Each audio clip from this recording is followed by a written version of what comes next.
नमस्कार दोस्तों, हमारे चैनल पर आपका स्वागत है। तो आज हम सेक्शन 13 देखने वाले हैं एमपी अकोमोडेशन एक्ट का। इसमें बात बताई गई है कि जो 12(1)(a) है उसमें जो आधार बताए गए हैं 16 प्रकार के आधार बताए गए हैं। 12(1) है जो उसमें 16 प्रकार के आधार बताए गए हैं, जिसमें से ए है। तो ए में जो आधार बताया हुआ है किराएदार की बेदखली का, उसके लिए बचाव 13 में बताया गया है कि जो 12(1)(a) के तहत बेदखल किया जाएगा उसमें किस आधार पर बेदखल किया जाता है, क्योंकि वह किराया नहीं देता और मकान मालिक क्या कर देता है कि 2 माह की सूचना देने के बाद 2 माह वेट भी करता है और उसे जो शुद्ध किराया है मकान का तो किराएदार नहीं देता है, तब वह न्यायालय में सिविल वाद लाता है। तो इसमें उसी के लिए बात कही गई है कि उसके लिए बचाव क्या होगा, कि यदि ऐसा वाद लाया गया है तो क्या बचाव होगा। तो बचा हुआ किराया न्यायालय में जाकर जमा कर दे और महीने की हर 15 तारीख को रेंट न्यायालय में जमा कर दे। पहला क्लॉज तो ये बात करता है कि उसको बचाव तब मिल सकता है अभिधारी को, यदि उसने पैसा नहीं दिया है और उसकी बेदखली के लिए वाद लाया गया है।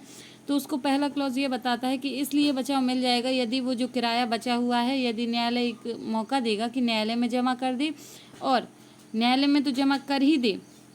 और दूसरी बात इसमें ये बताया गया है कि जो अगले महीने की 15 तारीख है उस तक भी जो किराया होता है वह, जैसे जनवरी का किराया है देना है, तो फरवरी के 15 तारीख तक वह उसको जमा कर दे।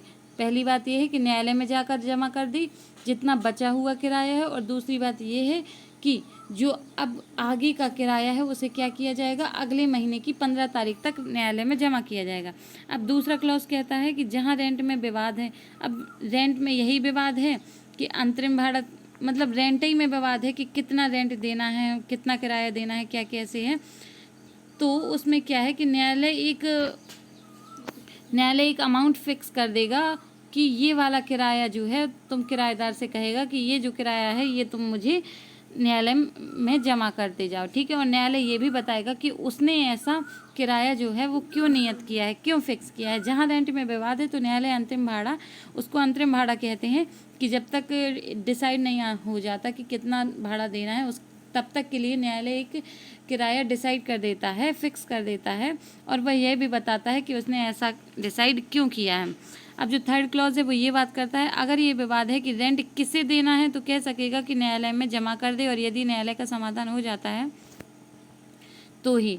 अब इसमें ये बताया है कि अगर यही दिक्कत है कि रेंट किसे देना है, 2 भाई हैं, एक कहता है मुझे दो, एक कहता है मुझे दो, प्रॉपर्टी साथ साथ में है, ठीक है। तो न्यायालय का समाधान हो जाता है तो वह किराया कोई प्राप्त कर सकेगा जब न्यायालय विवाद का निपटारा कर दे।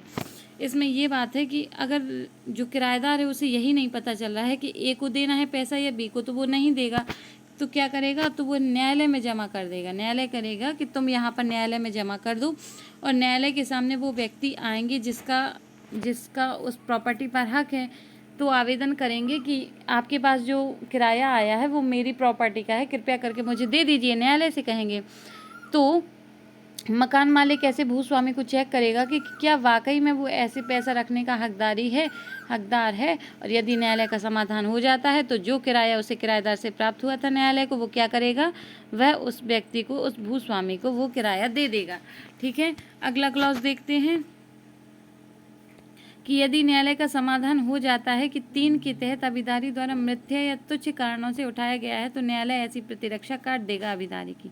अब जो धारा 3 में बताया गया है, उपधारा 3 में बताया है कि वो कहता है कि मुझे यही नहीं है पता कि मैं किराया किसे दूं। अगर ये अभिधारी मतलब किराएदार ये झूठ बोलता है, ध्यान से समझिएगा, ये 4th क्लॉज बताता है कि यदि ऐसी बात जो है वो क्या करता है, अभिधारी झूठ बोलता है तो क्या करेगा, न्यायालय उसकी प्रतिरक्षा काट देगा, मतलब बचाव अब कोई नहीं होगा और उसको बेदखल कर दिया जाएगा, ठीक है। इसी के साथ 6th क्लॉज पढ़ते हैं कि अपील की कार्यवाही में भी 1 माह अंदर किराया चुका दिया जाता है तो बेदखली नहीं होगी। इसमें यह है कि यदि अपील कार्रवाई हो रही है तो उसमें क्या करना होगा, 1 माह के अंतर्गत क्या चुकाना होगा, किराया चुकाना होगा, तो बेदखली नहीं होगी।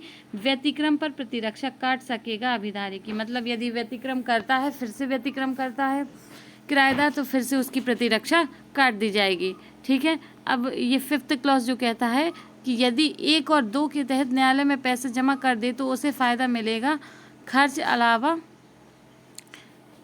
खर्च के अलावा बेदखली नहीं होगी।